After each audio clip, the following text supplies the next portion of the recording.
Existe mucha regulación, tenemos los llamados EMDS, los European Mobility Data Space, tenemos también el EDIM que plantea la Ley de Movilidad Sostenible, el Data Act, los puntos nacionales de acceso, etcétera. La regulación existe. Ahora lo que tenemos que hacer, de alguna manera, es ver cómo, para conseguir una buena disponibilidad y una utilización de esos datos, se aplica esa normativa, ¿no? Para ello nos acompañan en esta mesa 4 personas que nos van a dar un enfoque bastante amplio. Daniel Vega, que es miembro del grupo de trabajo de Smart Cities del Colegio Oficial de Ingenieros de Telecomunicaciones. Muchas gracias, Daniel. También nos acompaña Álvaro Benítez, director de Transformación y Alianzas en Impulso by POMS. Gracias, Álvaro. Jean Ates, que viene de la parte de Data Space del IDOSCAT, un instituto de investigación y de innovación en Cataluña. Él es estadounidense, pero lleva tiempo afincado con nosotros y también es miembro del grupo de trabajo de movilidad de Gaia X en España. Y Cecilia Medina, muchas gracias, Cecilia, gerente de innovación y talento en Sernauto, que es la patronal de los componentes de la automoción. Además, ella coordina el llamado M2F, que es una plataforma Move to the Future que marca un poco la innovación en conjunto en el ámbito de la automoción, que es tanto como decir de la movilidad, porque trabajáis en otros muchos ámbitos. Hay una serie de preguntas que nos gustaría que quedaran resueltas hoy en esta mesa. La primera sería cómo un espacio de datos puede mejorar la interoperabilidad de los sistemas de transporte y la movilidad urbana y cómo va a notar la ciudadanía que los espacios de datos de movilidad se transforman en efectos positivos, que las externalidades de la movilidad se aminoran, es decir, que hay menos congestión, menos accidentes, menos atascos, porque se hace un buen uso de esa información. Yo creo que hay una base en la transmisión de ese conocimiento que está en manos del colegio, ¿no? Que es la transmisión del dato puro, del dato en bruto. Y para eso se necesita mucha infraestructura, se necesita gobernanza, se necesitan protocolos y se necesita seguridad también, ¿no? Correcto. Me gustaría que nos hicieras tú un poco una reflexión general desde el colegio, Daniel, con una idea global de qué estáis haciendo los telecos para que lo que vamos a hablar esta mañana sea posible. Perfecto, pues en primer lugar, muchas gracias, Jaime, y agradecimiento también a la Fundación Ibercaja y Fundación POMS pues por habernos invitado al Colegio Oficial de Ingenieros de Telecomunicaciones. Hoy, como veis, tengo un doble gorro, porque como veis aparece el nombre EDINT.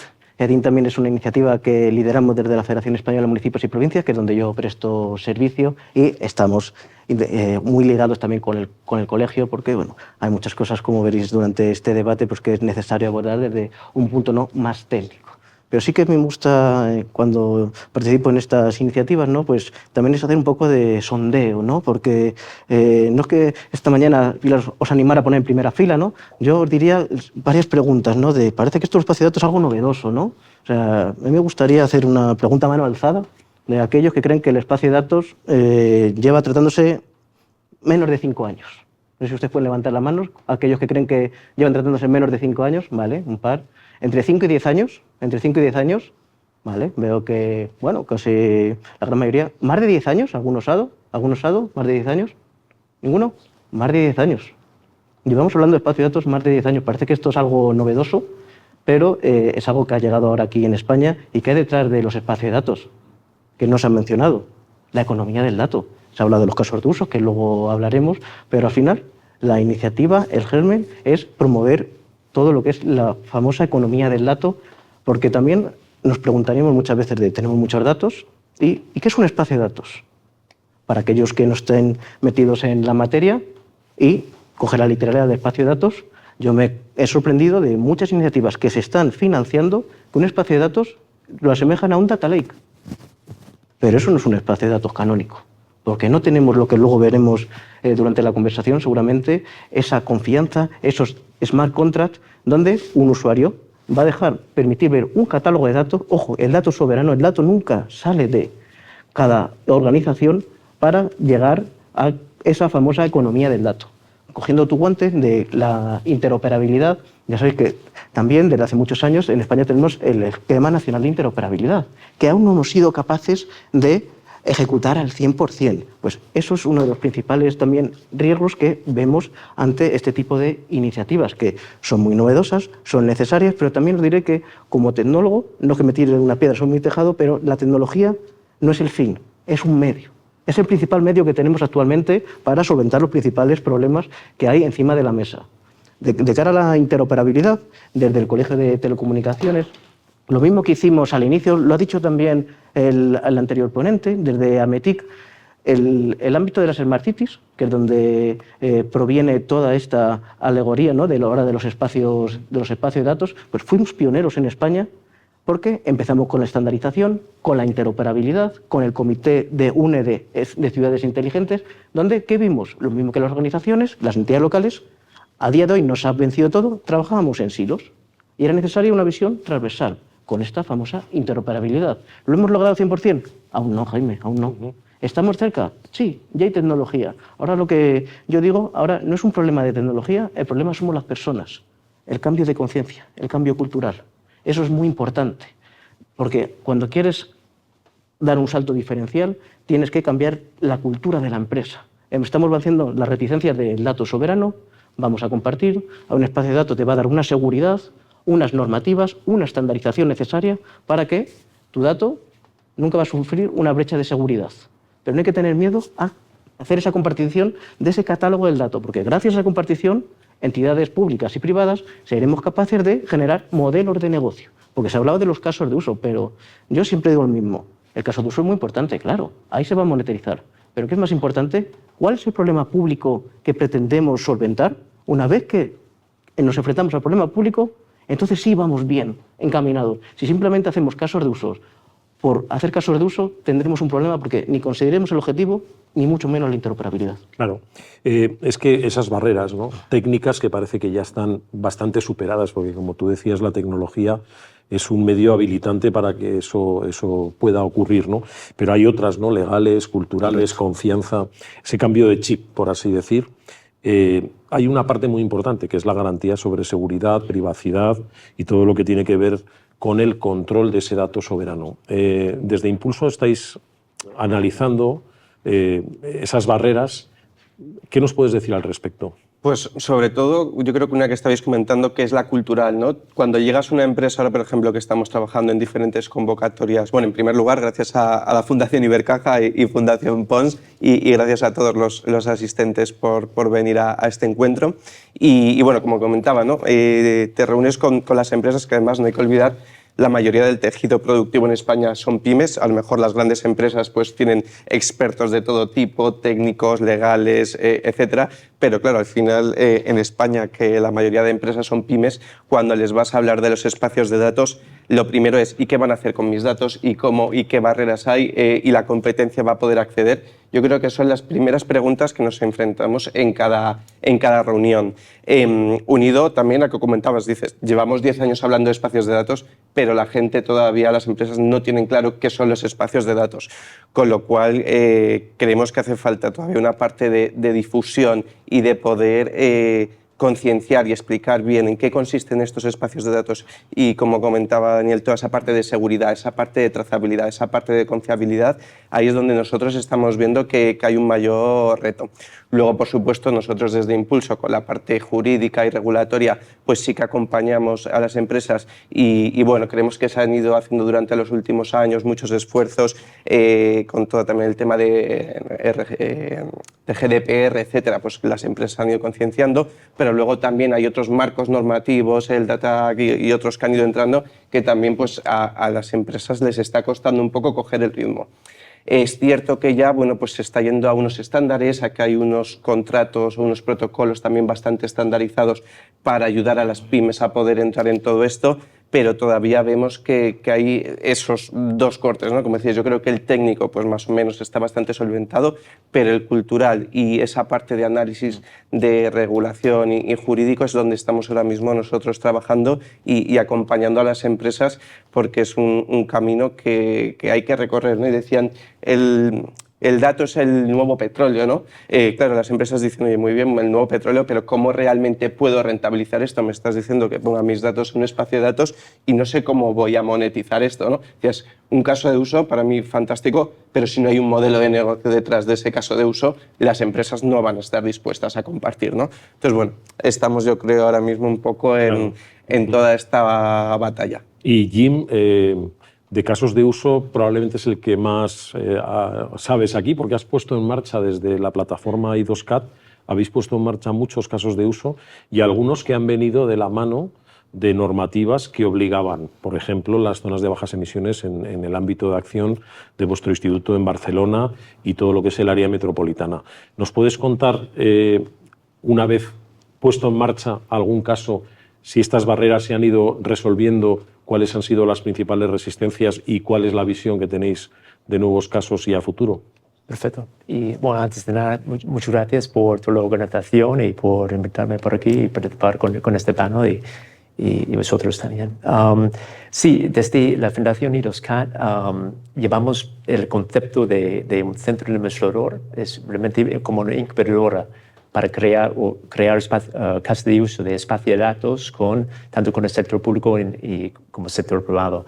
Y el sector que hemos enfocado más que nada es el sector de movilidad y transporte, y particularmente movilidad urbana. Y hacemos esto en colaboración con la Generalitat de Cataluña como un incubador regional.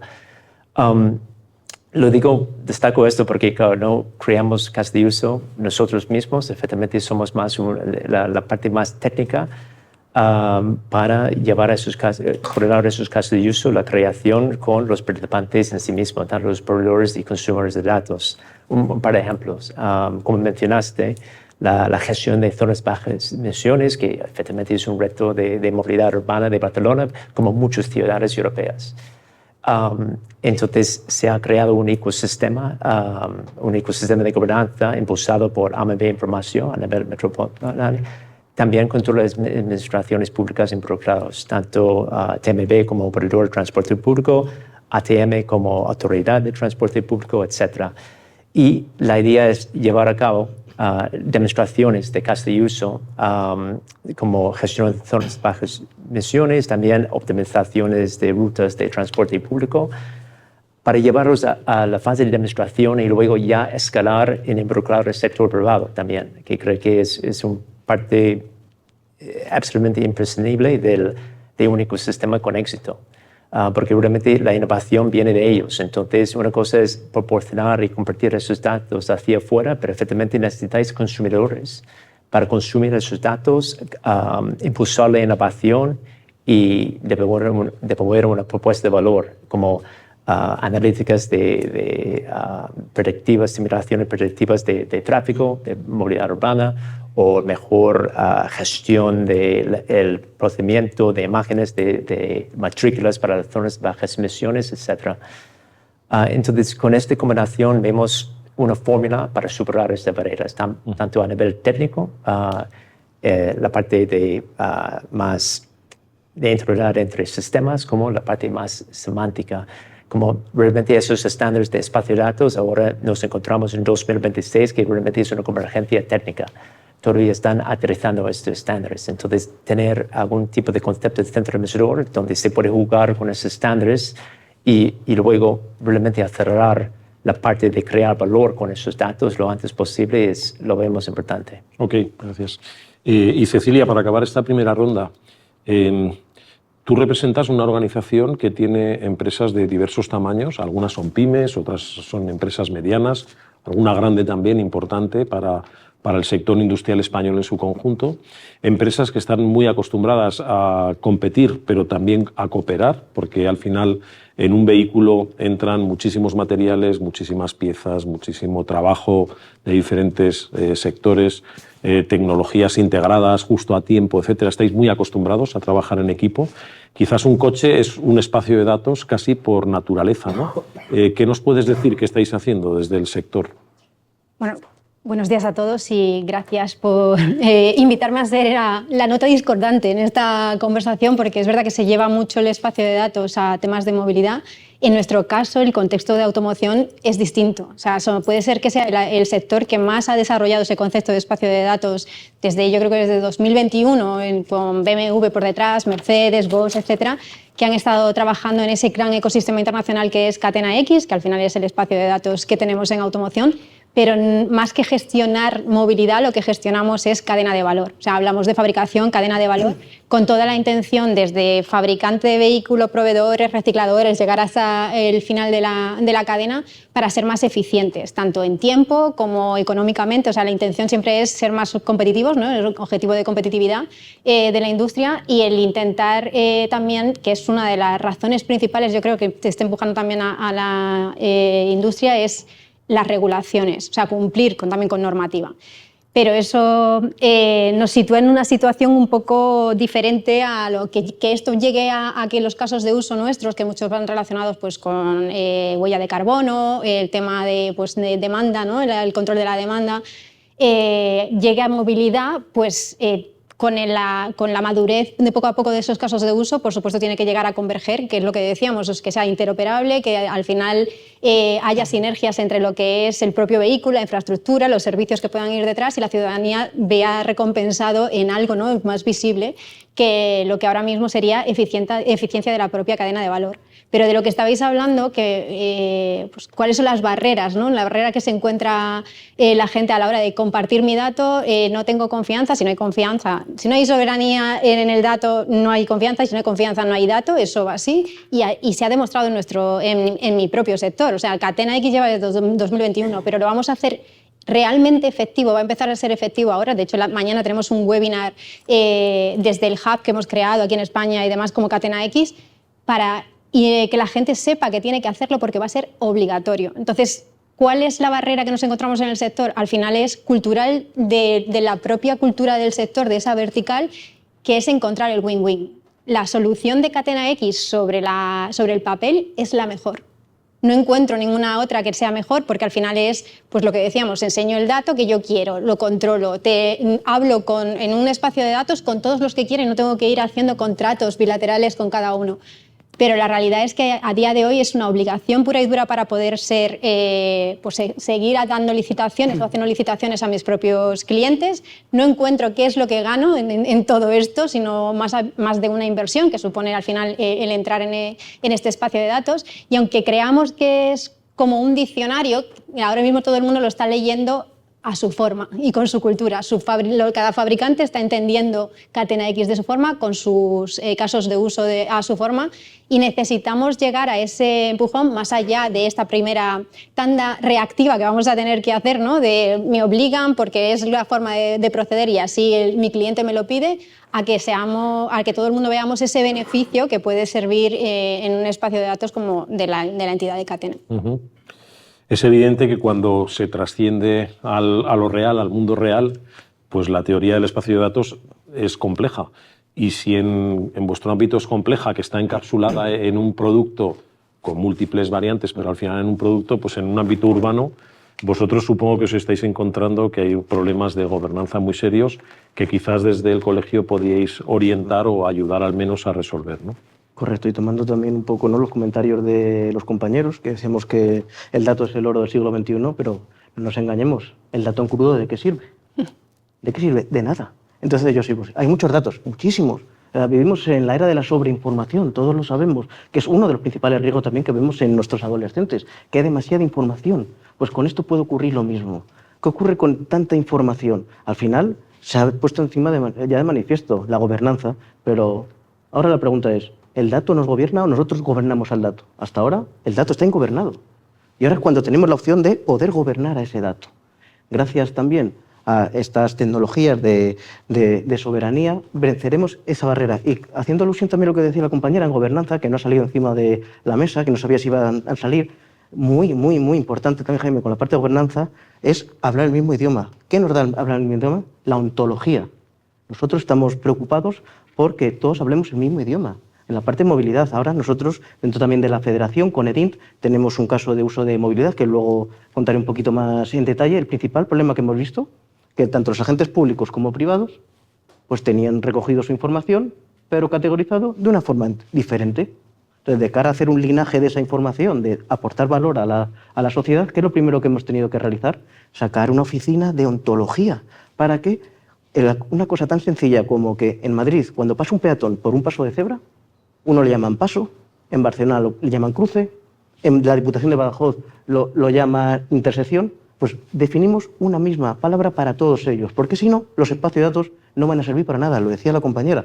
Seguimos trabajando en silos, que lo decía en mi primera intervención. Gracias a la ontología, gracias a un lenguaje y a una semántica, que sí que salió la palabra semántica, seremos capaces de dar un paso más, porque si no, va a ser imposible esa garantía de, gracias al dato, ponerlo en valor. Entonces yo creo que esa parte de ontología, que no es un baladí, si ya era complicado ya la cultura de un espacio de datos, ingenieros ontológicos, créanme, hay pocos no. Lo siguiente, casi es una especie en extinción y no han nacido. O sea, es algo que, por ejemplo, desde el Colegio de Telecomunicaciones, pues nos estamos preocupando de que en las carreras estos tipos de tecnologías ya empiecen a darse pues estos nuevos cambios.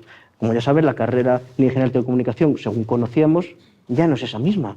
Ahora ya nos hemos ido modelos de Estados Unidos, con los mayor, con los minor, ya son ingenierías muy complejas. Pues yo insisto que una carrera de ingeniero del dato ontológico, sería necesario para poder afrontar en corto plazo de tiempo, gracias a esa incultura que tenemos, que es normal que exista esa incultura, porque como habéis visto, todos que tenemos un smartphone, desde que tenemos un smartphone, incluso la gran mayoría lo hemos visto cuando íbamos con un teléfono con una caja. Y es que ahora tenemos un 6G y dentro de 2 años un 7G. La tecnología va muy acelerada. Y ahora el ser humano es el que tiene que con inteligencia gobernarlo. Lo que es algo que siempre decía cuando empezamos con esto de Smart Cities, que era un término peyorativo. A mí el término de smart nunca me gustó, porque la inteligencia no lo da el sistema, lo dan aquellos que gobiernan o quieren gestionar esos sistemas. Entonces, yo creo que esta parte de ontología, de generar carreras que tengan que ayudar a este proceso de espacio de datos, es imprescindible, pero es que es imprescindible y lo teníamos que haber hecho ya hace 5 años. Esa parte ya vamos un poco tarde. Salto a Jim porque desde el IDOSCAT este problema os lo estáis encontrando, el problema de la interoperabilidad, del lenguaje único, de una cierta uniformización en el buen sentido para poder trabajar ya en interno, simplemente en el ámbito de actuación vuestro, que es Cataluña. Sí, de hecho, para llegar a esta fase donde ya estamos listos para intercambiar datos, hay que llegar a una cierta calidad. Calidad me refiero a los datos estandarizados, bien preparados, políticas de uso atrás, todas esas temáticas, características que forman parte del espacio de datos. Y muchas veces cuando empezamos a impulsar nuevos casos de uso, demostraciones con clientes, con socios, vemos que hace falta hacer un preproyecto, porque aunque piensen que están listos para compartir datos, vemos que hace falta mucha preparación para que realmente evolucionar lo que es un fuente de datos a un producto de datos. Y digo producto de manera muy liberal, es que puede ser gratis, realmente con condiciones bien definidas atrás de esos datos y con el titular bien identificado, donde no pierde el control de uso de dicho dato. Entonces, estoy de acuerdo con toda esta preparación.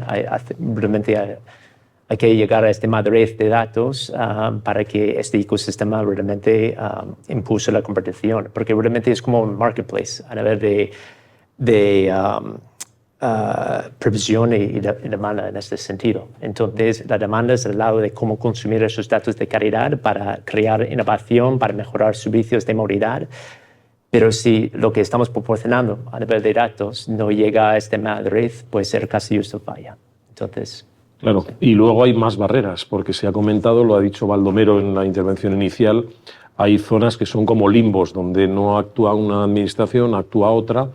Vosotros, desde una consultora, Álvaro, cuando veis un proyecto en su conjunto, ¿cómo estáis llevando, digamos, de las musas al teatro las cosas? Es decir, ¿cómo podéis, esa codificación, ese escenario complejo, cómo podéis generar la confianza para que los clientes digan, sí, me merece la pena, quiero entrar en un espacio de datos? Claro, porque por un lado estamos viendo lo que decís, ¿no?, de cómo hay diferentes lenguajes, pero a nosotros también nos preocupa que los últimos meses que hemos estado trabajando con varios promotores de espacios de datos, proyectos que llevaban incluso a lo mejor prácticamente 1 año y medio más o menos de desarrollo, a pocos meses de finalizar los proyectos, que tienen que finalizar en junio de este año, no habían tocado prácticamente el tema de la gobernanza.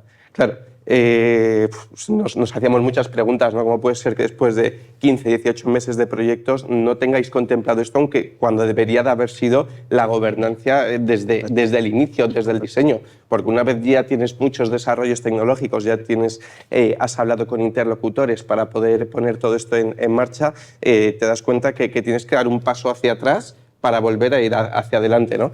Entonces, ahí donde estamos intentando también, pues, los últimos meses ayudar a diferentes promotores, porque los tiempos se acaban, los proyectos tienen que estar desplegados ya, muchos de ellos en 3 meses, y vemos que todavía hay puntos muy importantes que cuando te reúnes con ellos no los tienen claros, ¿no?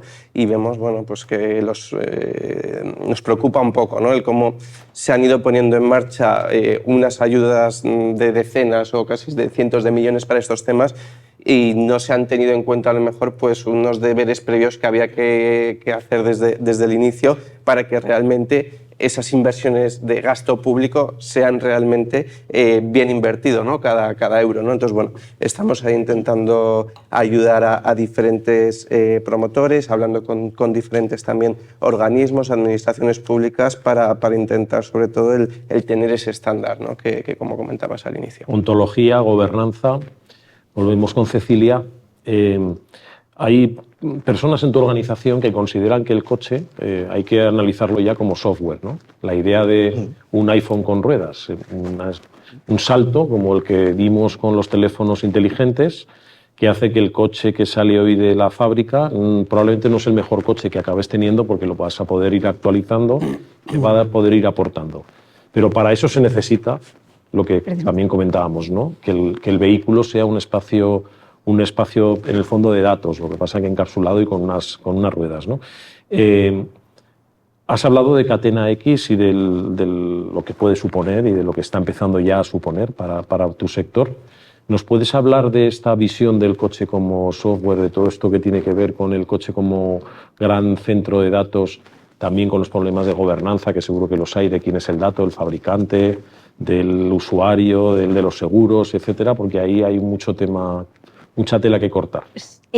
Hay mucha tela que cortar y poco que puedo contar. No por otra cosa, sino porque mucho va estábamos hablando también de regulación. Al final el Data Act es donde se está estableciendo eso y todavía nos estamos peleando. Porque el acceso a los datos, el primero es que el propio usuario, siempre que seas pues, usuario de tu propio coche, cuando ya pasas a renting, leasing, etcétera, ya tenemos un problema. Y eso es que primero que el usuario entienda a quién debería cederle los datos y por qué, y no es fácil que entienda que a lo mejor se lo debería de ceder a los del recambio, que estamos en la parte de componentes, en vez de directamente a su marca, que es la que conoce, que eso es al final nosotros siempre decimos que Sernauto somos los grandes desconocidos, ¿no? Lo que se conoce son las grandes marcas de coche, el saber que el 75% de ese coche no está hecho por ninguna marca, sino que está hecho por distintas marcas que nadie conoce, es complicado. Y el otro punto está en que el dueño y señor del vehículo, al final, que es el OEM, quiera que tengamos acceso a esos datos. Entonces es una lucha, que por eso que digo que puedo hablar poco, es una lucha que llevábamos viviendo durante muchísimo tiempo, ya no solamente por el tema de mantenimiento y demás, una parte que del aftermarket era principalmente el que pedía acceso a ese acceso a datos, simplemente.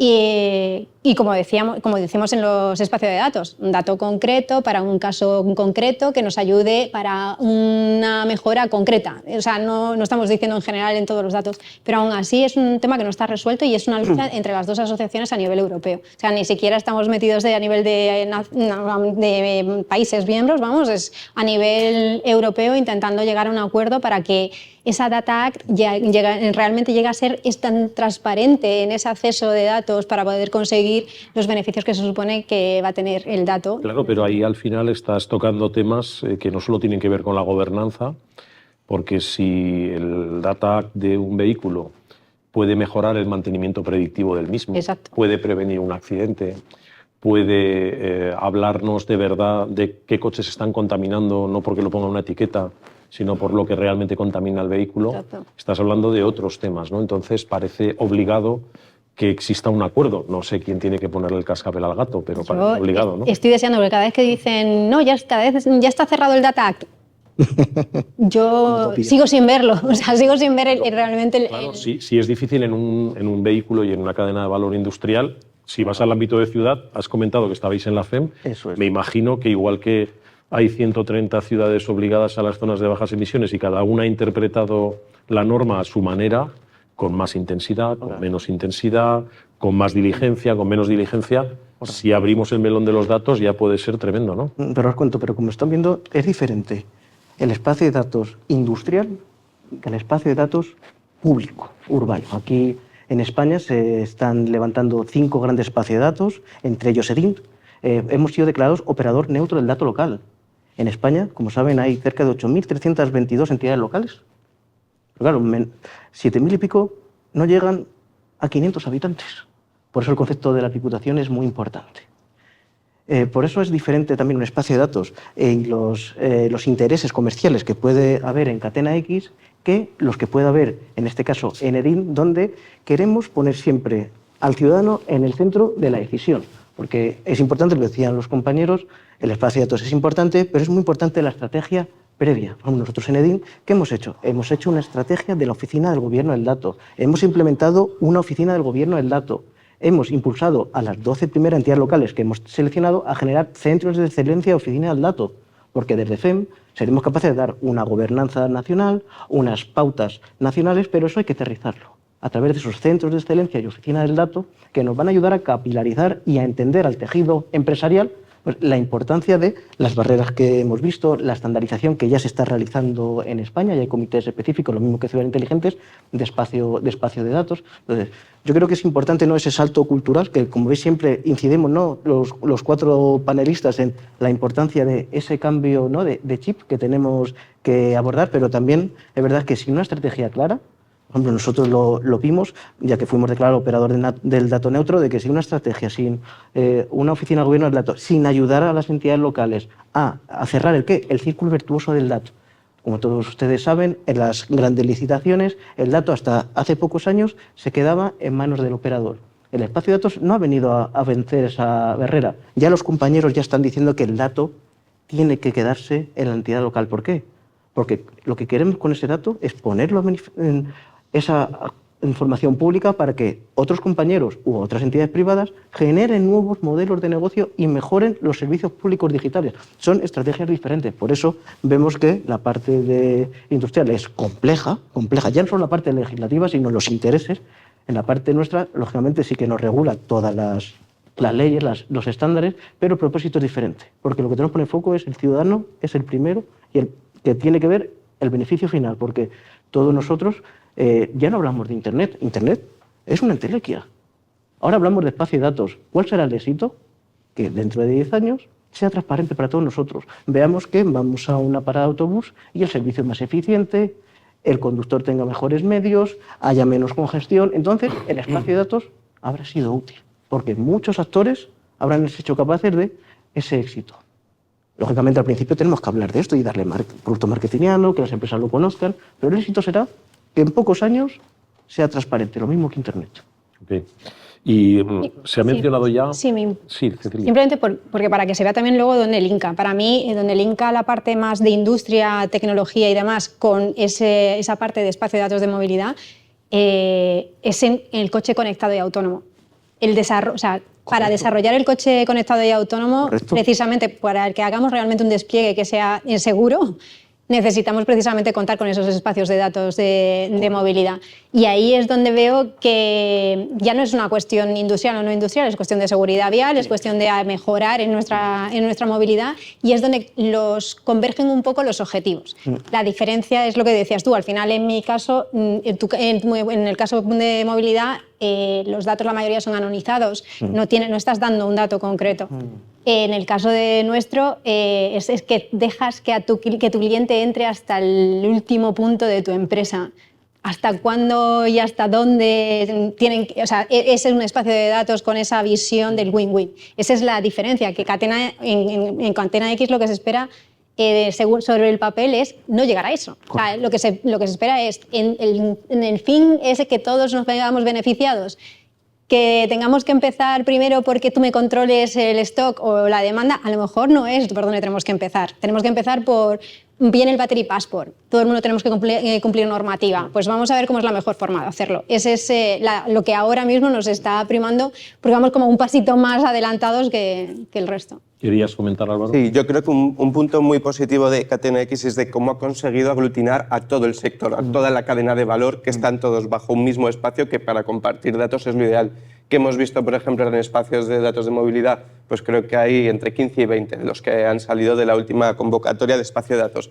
Claro, ya son 15-20 silos, que además cada uno está haciendo diferentes técnicas o semánticas o gobernanzas diferentes. Entonces, claro, pues al final lo que vamos a obtener es como 15-20 minisilos. Entonces, creo que habría que intentar también, o como se comenta un poco en el EDINGLE, que sí que se intenta agrupar, ¿no?, a todos los municipios para que trabajen de una misma manera. Ahora vamos a ver de que va a haber empresas que estén trabajando pues, en diferentes idiomas y habrá que intentar buscar unificar, igual que lo ha hecho el sector de... Sí, pero claro, esto podría acabar en hacer un espacio de datos de los espacios de datos. O sea, es como una pirámide que no sabes que te llega al infinito, ¿no? Bueno, eso es lo que también estamos buscando. Nosotros en Catena lo hemos hecho al revés. O sea, nuestra propuesta es Catena unificado, ¿no? Desde arriba todo el mundo, pero luego hemos dicho, ¿y por qué Catena tiene que estar controlando desde Alemania a través de una única plataforma de negocio que es Cofinity X? Si podríamos tener algo parecido y hacer una especie de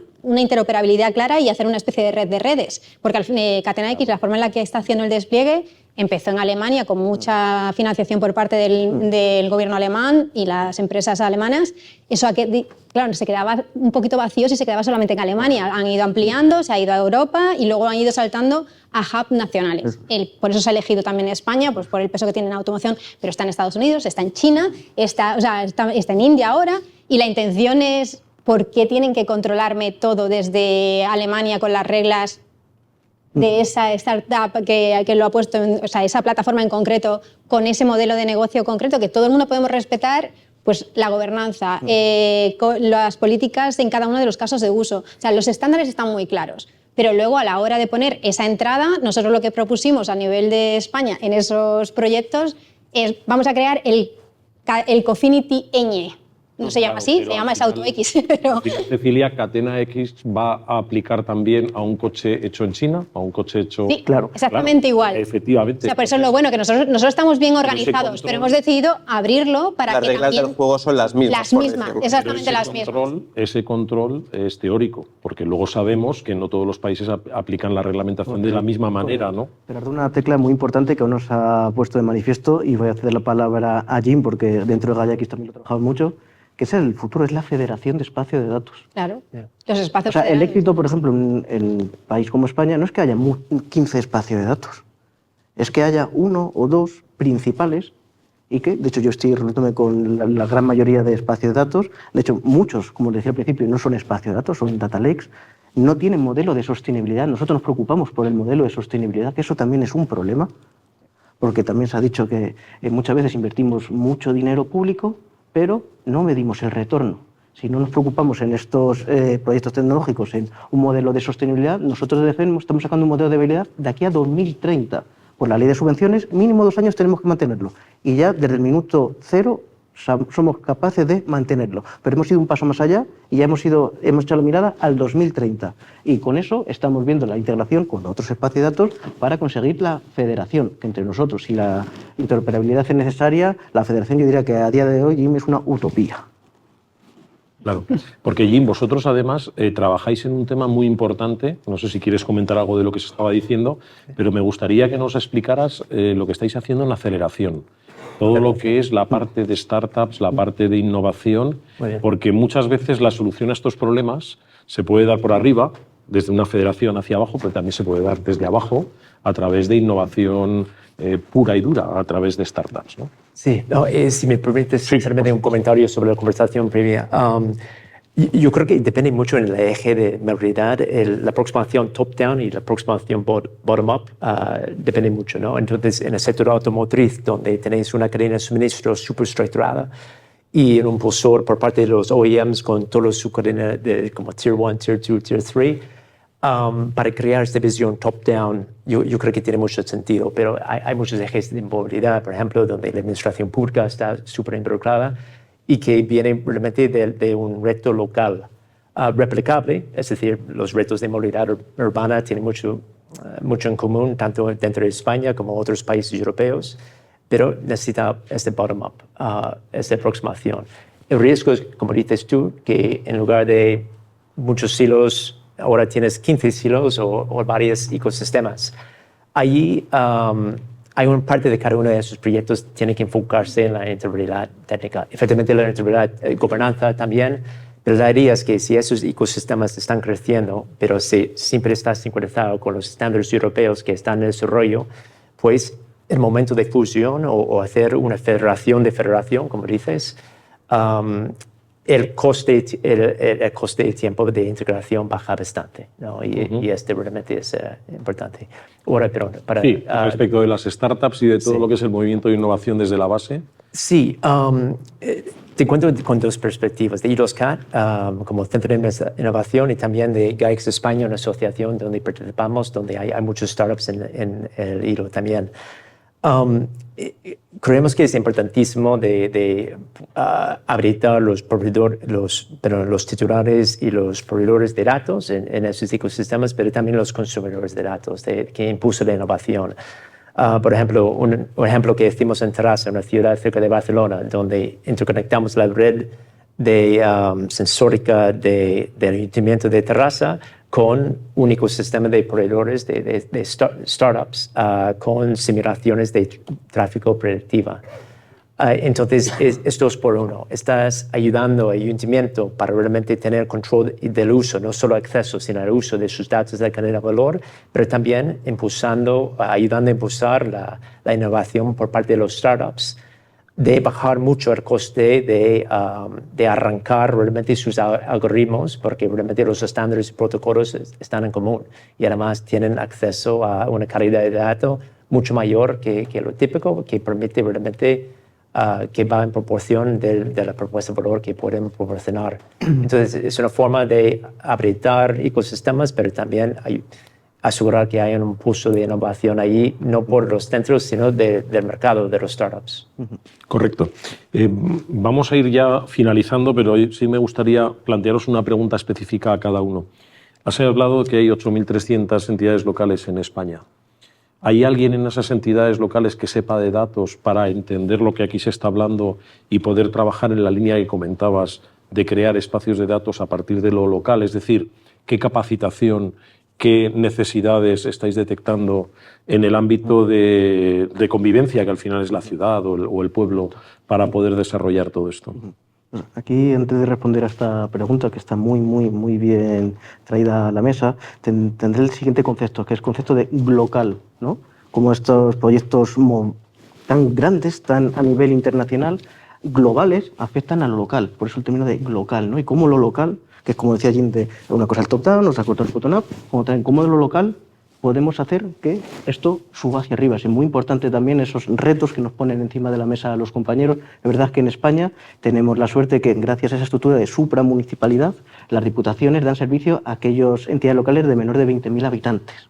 Yo soy un defensor de mejorar la tecnología en estos ámbitos rurales porque al final hemos hecho un éxodo del campo hacia las grandes urbes, las grandes megalópolis, ¿no? Que se habla en China, en Estados Unidos, pero yo creo que es algo que en España deberíamos también de vencer gracias a estos espacios de datos, gracias a las empresas que apoyan para deslocalizar cualquier actuación. Pero es importante, como os comentaba, por ejemplo, desde FEM estamos impulsando esta generación de centros de excelencia en el dato, actualmente son 12, 2 en diputaciones que han sido seleccionadas y 10 en ayuntamientos, y creo que esa es la línea. Y también es importante una fortaleza que, por ejemplo, desde la Federación tenemos cuando nos enfrentamos a leyes, que es la parte de las ordenanzas. Hemos sacado nosotros las ordenanzas de zona de bajas emisiones, las ordenanzas de gobierno del dato. ¿Qué hacemos con estas ordenanzas? Al final damos un marco común a todo el territorio, cada uno lo tendrá que particularizar a sus diferentes casuísticas. No es lo mismo Madrid que Ávila, y son ciudades conexas, pero al final tienes un marco gracias a una ordenanza que no es una ley, pero sí que nos ayuda, pues, gracias a esos centros de excelencia y a estos marcos regulatorios de ordenanza, pues a tener una visión pues más o menos heterogénea en todo el ámbito nacional.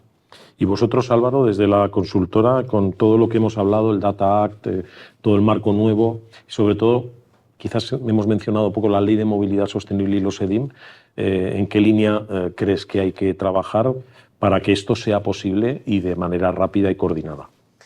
Bueno, con la Ley de Movilidad Sostenible, que, bueno, como sabéis, publicó en el BOE el pasado diciembre, y de hecho estaba antes, no sé con quién conversaba, que justo ha habido en el decreto que ha salido este fin de semana en el BOE, pues hay algunos de los puntos que afecta a la Ley de Movilidad Sostenible, por ejemplo, en los temas de planes de movilidad, que hasta el viernes afectaba a empresas de 200 empleados o 100 por turno y te daba 24 meses de margen, ahora lo ha reducido a 12, con lo cual hablaba con varios compañeros, digo, a mí me han llegado ya 5 emails esta mañana de cómo las empresas se están poniendo nerviosas para implantar esto, pero lo que sí que queremos es que la Ley de Movilidad Sostenible sí que es un marco general, pero falta todavía una parte de reglamento y por bajar a tierra algunos puntos, ¿no? Por poner un ejemplo con los planes de movilidad, nos indican que hay que registrar estos planes de movilidad, pero en ningún lado nos está indicando qué KPIs o qué datos son los que hay que registrar. Con lo cual, la incertidumbre que hay para las empresas o para las consultoras como nosotros,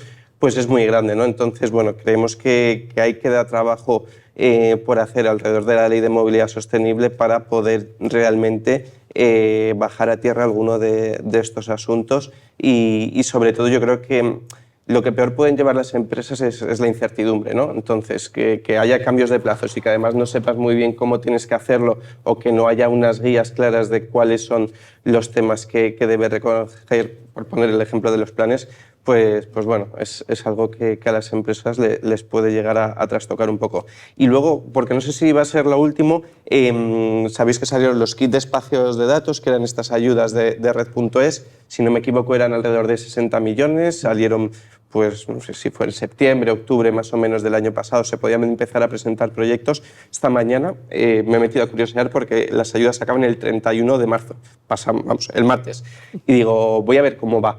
Más del 70% de los fondos se van a quedar sin ejecutar porque las empresas no han solicitado. Son empresas que, o sea, son cantidades que van desde los 15 hasta los 30.000 euros para las entidades privadas, para las públicas entre 25 y 50, y va a sobrar pues, muchísimas decenas de millones de euros. Entonces, claro, a mí me hace preguntarme queremos impulsar esto, pero si hemos lanzado unas ayudas que eran relativamente sencillas de poder... Estoy de acuerdo. No, yo también, yo te cuento. Sí, Sí. Quitando a lo mejor que es cierto que hasta hace pocas semanas no había tampoco demasiados espacios de datos en los que nosotros hemos presentado desde Impulso un proyecto propio y hemos ayudado a entidades a presentar proyectos y bueno, comparado con otras convocatorias de I+D, no nos ha parecido la pena, aunque bueno, ya sabemos que siempre cuando tratamos convocatorias y administración pública nos suele costar, pero bueno, tampoco hemos conseguido presentar algunos proyectos. De hecho, esta mañana no están muy de acuerdo. Esta mañana en resolución concedida había 10 proyectos. Parece que no están de acuerdo en que haya sido tan sencillo. De hecho, hoy había una información también que hablaban de que alguno de los sobrantes que pudiera llegar a quedar se iba a ir para el gigacentro de ACS y Telefónica de IA. Sí, y creemos que va a haber más convocatorias porque es más finalista y más directo, ¿no? No, nosotros lo que hemos pedido es que se amplíen los tiempos. Claro. O sea, lo que no está establecido en absoluto, o sea, son tiempos de empresa con tiempos burocráticos de que tenemos que terminar el 31 de marzo. Estoy de acuerdo que la burocracia de la propia convocatoria puede ser mucho más fácil que cualquier otra, ¿no?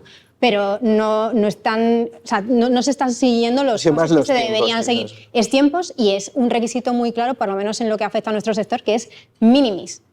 O sea, está hecho dentro de minimis. Hay muchísimas empresas que no van a poder acceder porque están dentro de un régimen que ya no da para más. Entonces, nosotros lo que hemos trabajado precisamente con la CRED es que creemos que ese incentivo es totalmente clave para que la gente pueda hacer esa conexión. Pero los requisitos que te piden alrededor, primero, que no te pagan la conexión. O sea, no es que tú digas que te conectes, sino que tú tienes que formar, o sea, tienes una serie de consultoría que tú tienes que al final haber establecido internamente y ver cómo lo quieres hacer, cosa que no me has dado tiempo, y encima los 50 millones o lo que sea, al final están metidos dentro de minimis, que aunque sean 50.000 euros, yo ya no lo puedo asumir porque me salgo del límite establecido. Correcto. ¿Lo habéis visto vosotros también desde el colegio? Sí, sin duda, sin duda. El tema del tiempo ha sido el principal problema y riesgo. Nosotros, por ejemplo, dentro de DINT somos uno de los espacios confiables donde se podía solicitar las ayudas, pero centrándome como una entidad local, con el gorro de entidad local, te dan el dinero, pero todos conocemos la ley de contratos del sector público, que tiene unos tiempos mínimos. Esos tiempos no nos los podemos saltar. Y por encima de 18.000 euros ya nos vamos a un menor. Y si no es un menor, ya es más tiempo. Ya nos vamos el tiempo de plazo de ejecución.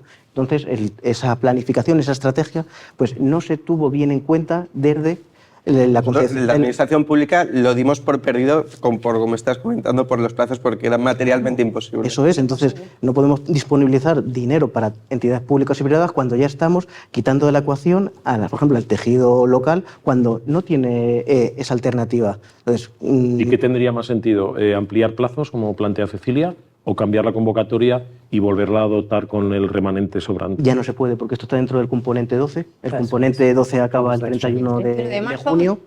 Y por ello no se puede. Por ejemplo, nosotros, EDIN, sí que logramos 2 meses más de ampliación y tenemos la finalización del proyecto a 31 de mayo. Entonces, bueno, por ejemplo, con esas 2 meses de diferencia, quizás muchas entidades privadas y públicas hubieran sido capaces de materializar esos deseos que se han quedado. Entonces, pero es muy importante lo que decías, porque esto ya lo vivimos cuando hablaba al principio de las Smart Cities, cuando recibimos los fondos FEDER en el año 2013, cuando recibimos 14.000 millones, y si te parecen muchos los que hemos devuelto ahora, en aquel momento fueron muchos más. Yo soy un defensor de hacer la evaluación de políticas públicas, y cuando has disponibilizado, materializado dinero, ¿por qué no te evalúas? ¿Por qué no sacar lecciones aprendidas? Porque estamos cayendo en los mismos errores desde los ministerios, también con las leyes, porque hablamos de la ley, de este Real Decreto. Bueno, pero es que luego esto también hay que aterrizarlo en las ciudades, con los famosos PMUROS, Planes de Movilidad Urbano Sostenible. Que al final, donde se materializa todo, en las ciudades, en el foco que ponemos en los ciudadanos. Aguas arriba siempre pues tienen grandes ideas, buenos planes, pero muchas veces no se tiene en cuenta lo que hay debajo, los actores. ¿Y desde Gaia X no habéis sido interpelados por los sectores para poder ayudarles en todo este proceso? Sí, hay mucha demanda, pero claro, es el tema de timings. Entonces entiendo que hay límites porque todo está vinculado con los fondos NextGen y la fiesta acaba en junio. Pero claro, la lógica es, tú montas un espacio de datos, tienes inercia de provisión y demanda de proveedores y consumidores de datos, y luego es el momento para darse de alta, ¿no? Entonces, a lo mejor por plazos, por limitaciones administrativas, ha salido un poco temprano.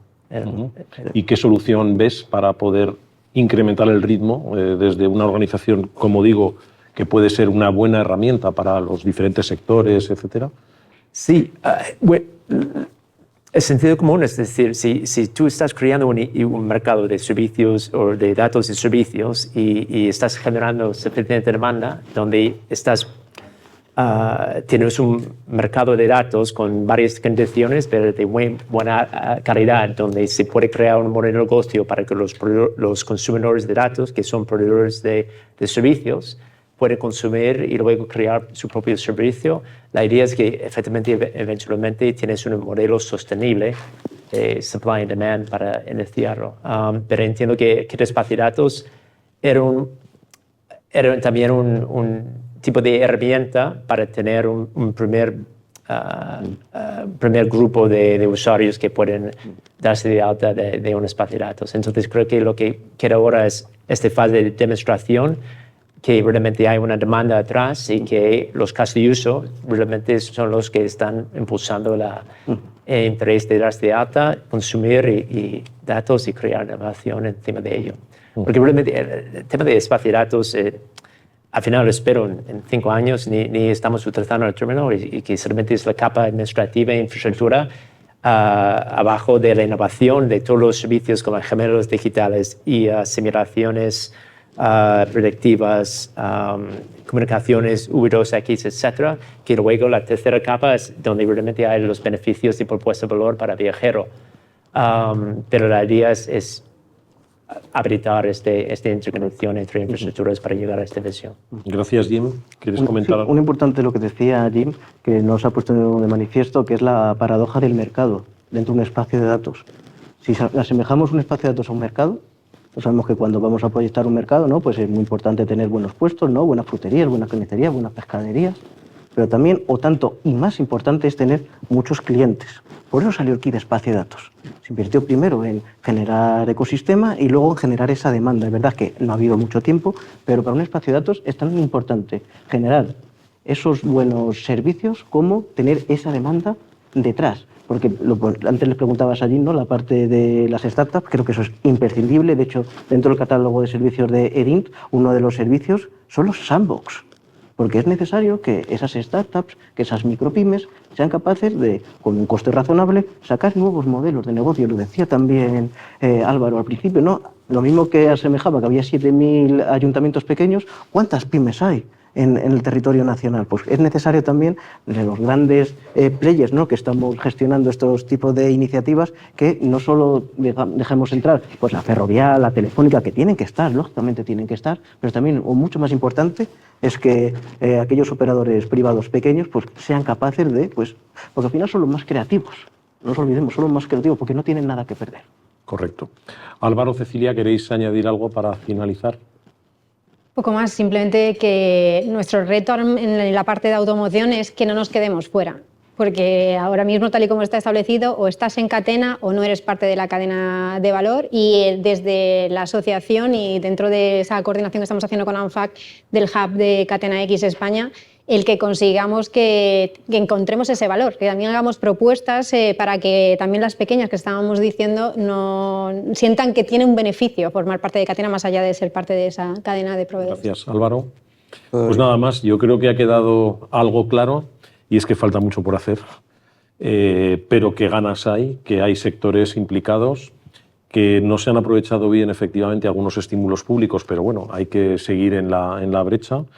Y que a lo mejor dentro de un tiempo vamos a hacer otra jornada como esta y hablaremos ya de la federación como germen de algo que realmente coordine y que los espacios de datos no se conviertan en nuevos silos aislados, al margen y sin la gobernanza suficiente. Nada más y muchas gracias a todos.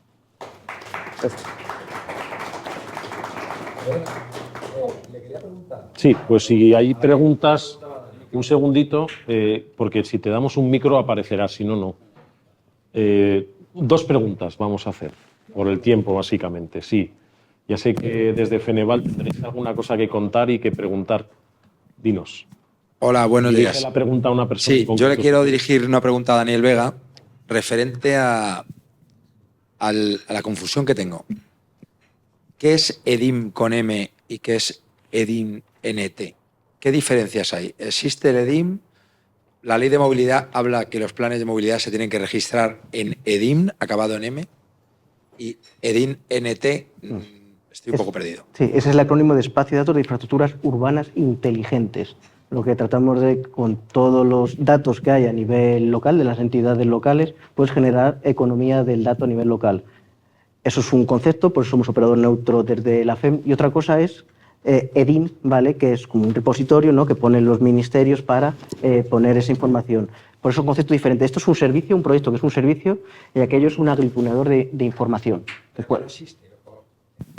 ¿Existe o no existe? Yo quizás, perdón, le dejaría incluso a los compañeros del ministerio, que seguro que estamos diciendo, le he visto que... Sí, lo he visto con ganas de responder. Yo le he visto con ganas de responder. Yo luego digo lo que es EDIM, y EDIM contestarán ellos mejor que yo.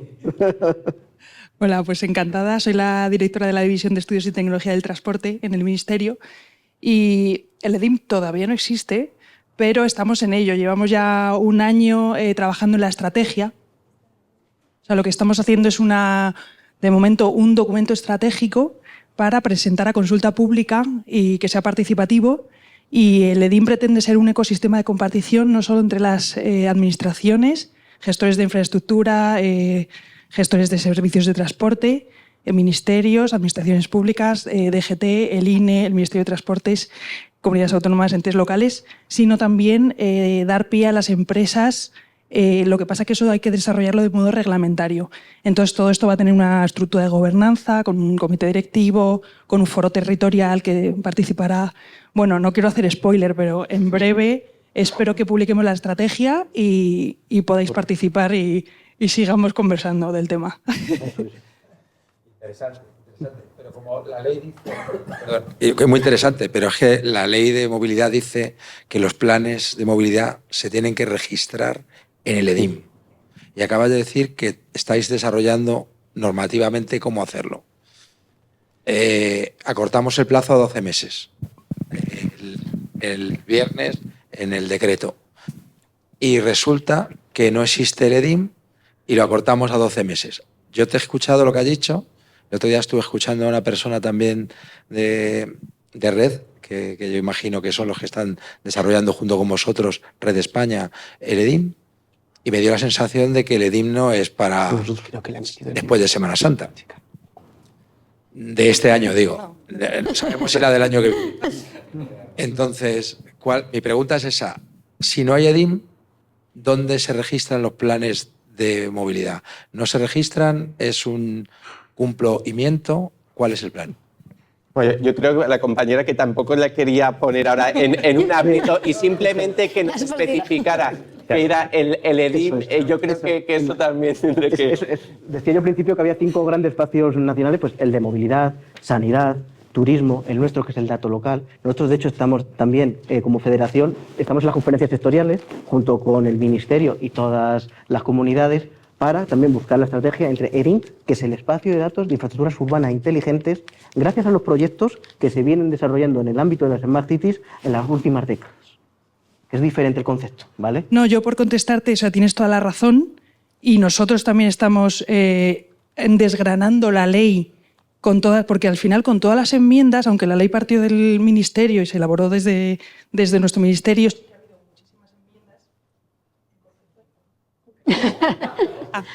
Sí. Y eso, que nosotros también estamos viendo cómo hacer realidad lo que pone en un papel, porque el papel lo soporta todo y el EDIM, o sea, alguien pensó que era un registro, ¿sabes? Que no es un espacio, o sea, un espacio de datos. Entonces estamos viendo cómo cumplir la normativa y hacerlo realidad. Sí que el Ministerio dará respuesta a todas las preguntas. Están llegando muchísimas consultas. Todavía no está convalidado lo que salió el sábado, con lo cual habrá un plazo y veremos si se convalida por el Congreso o no. O sea, todavía no es una normativa vigente. Y sí que el Ministerio dará respuesta. Imagino que habrá un periodo de transición porque la ley se ha aprobado y no nos ha dado tiempo a tener todo en marcha, todo lo que pone la ley. Entonces, en ese periodo de transición tendremos que dar respuesta a qué pasa con esos planes. Si no está el EDIM, pues se registrarán en el registro tradicional o pues ya veremos. Todavía no está... No te puedo contestar, pero se contestará a las empresas porque está todo el mundo preguntando. Vale, gracias por la pregunta. Tampoco se trata de... Está muy bien esto de 2 debates, ¿no? Uno... Ya estaba viendo que se estaba quedando todas las ideas de... Si hay alguna otra pregunta que no afecte directamente al Ministerio, preferiría que... Sí. Voy a pagar, seguro, soy capaz. Si no... Ahora. Vale. Nada, buenos días. Soy Juan Luis Barahona, soy presidente de Feneval, los coches de alquiler. Estabais hablando antes del tema del Data Act, que si mi memoria no está mal, cumplirá 3 años este próximo verano. Después del Data Act esperábamos todos una legislación europea sobre la gobernanza de datos alrededor del automóvil. No sucedió. El comisario europeo no sacó la normativa. Hubo nuevas elecciones europeas. Apareció un nuevo grupo de trabajo. Todavía seguimos sin normativa sobre quién es el propietario del dato de los coches. Hay un lobby brutal por parte de los fabricantes a los que Sernauto se tiene que someter. Aquí tengo un fabricante para que también le caiga algo a él, no solo al ministerio. Nos tiene que caer a todos, ¿no? Los fabricantes dicen que el dato es suyo. Y si no pagas por ese dato no vas a tener acceso al dato. ¿Vale? Y esta es la presión. ¿Cuál va a ser la ley que regule la gobernanza de acceso a los datos del coche? Porque detrás del coche, que es muy bonito, que frene muy bien, más rápido, cuánto consume, hay una cosa también muy importante que se llama persona. quién lo conduce, cómo es, cuántos años tiene, cuáles son sus preferencias. Imaginaros el mundo que hay ahí, ¿no? Pues resulta que si no pasas por el API del fabricante no vas a poder llegar a los datos y pagando. Entonces, así no es el mecanismo de hacerlo abierto. Mientras que el Data Act lo que dice es todo lo contrario, que tiene que ser algo abierto y que los datos, desde luego, no son míos, aunque compre el coche para alquilarlo, son de la persona que lo conduce. Y eso sigue sin regularse en Europa por el lobby de los fabricantes, que aquí tengo uno. ¿Algo que añadir desde la mesa? He sido, más o menos he dicho lo mismo. Estoy esperando a que el Data Act llegue a lo que queríamos. Es importante también el concepto que decía el caballero, que en los espacios de datos no he mencionado, que podemos hacer el siguiente debate no solo de la federación, sino que os decía que se muestra un catálogo de datos, ¿no?, a través de un smart contract, donde, por ejemplo, el Ayuntamiento de Madrid le deja a Serveo pues, ver los datos durante X tiempo, X condiciones, ¿vale? La siguiente derivada es que el Ayuntamiento de Madrid o Ferrovial, si también pongan sus datos, puedan monitorizar y a través de ese smart contract decir, vale, te dejo hacer hasta ti, pero me cuesta tanto, os costará tanto. Aún nadie ha cogido esa linde, pero ya le digo que en menos de 6 meses, si queremos que funcione, deberemos ir por ahí. Bueno, es que la economía del dato no solo es poner en marcha casos de uso, sino hacer un modelo que sea sostenible. Eso es. Y en el que todo el mundo se pueda sentir cómodo. Sí, Bueno, para cerrar. Sí, para cerrar. Vamos para arriba. Sí, ahora ya está. Vale, una cosa más. En el año 2008 me fichó ALD Automotive para llevar al departamento de remarketing. El remarketing era vender todos los coches usados de ALD, que entonces eran unos 20.000 al año. Entonces pensamos en, joder, las compañías de renting necesitamos calcular el valor residual. ¿Por qué no ponemos todos los datos juntos? Y los pusimos, llamamos a Eurotax y le dijimos, señores de Eurotax, aquí tienen ustedes los datos de ALD, de Arval, de LeasePlan, de todas las compañías de renting. Entonces, para que os hagáis una idea, las compañías de renting ahora mismo compran 350.000 coches nuevos al año. O sea, para que veáis lo que luego se acaba poniendo en el mercado después. Y entonces se generó un espacio de datos donde yo sabía cuántos Opel Corsa se habían vendido el mes anterior, con qué precio medio, con qué daños medio, pero no sabía quién. Y aquello, ojo, pues generó una revolución en el cálculo de los valores residuales de todas las empresas de renting. Hasta que llegó la CNMC y nos dijo, uy, esto que estáis haciendo está al límite. Y lo tuvimos que desmontar. O sea que cuando tengáis que hacer algo de estos, también tener en cuenta la CNMC, porque teníamos una información que ni siquiera haciéndola pública habíamos conseguido una guía de usados del renting mucho mejor que Eurotax. ¿Vale? Y claro, es que era así, ¿no? Y se tuvo que desmontar porque la CNMC estaba ahí. Entonces, no olvidemos a la CNMC como otro de los pilares. Nada más, ese era un poco. Muchas gracias, Barahona, porque la verdad es que lo que nos pone de manifiesto las reflexiones que han llegado del público es que este es un debate muy abierto y que todavía le falta mucha tela que cortar, como hemos utilizado ya la expresión antes. Nada más, ahora sí que damos por finalizado. Si alguno tiene alguna otra cuestión que comentar, yo creo que hoy aquí hay materia gris para poder resolver algunas de las preguntas, aunque creo que todavía quedan más respuestas que preguntas. Muchas gracias.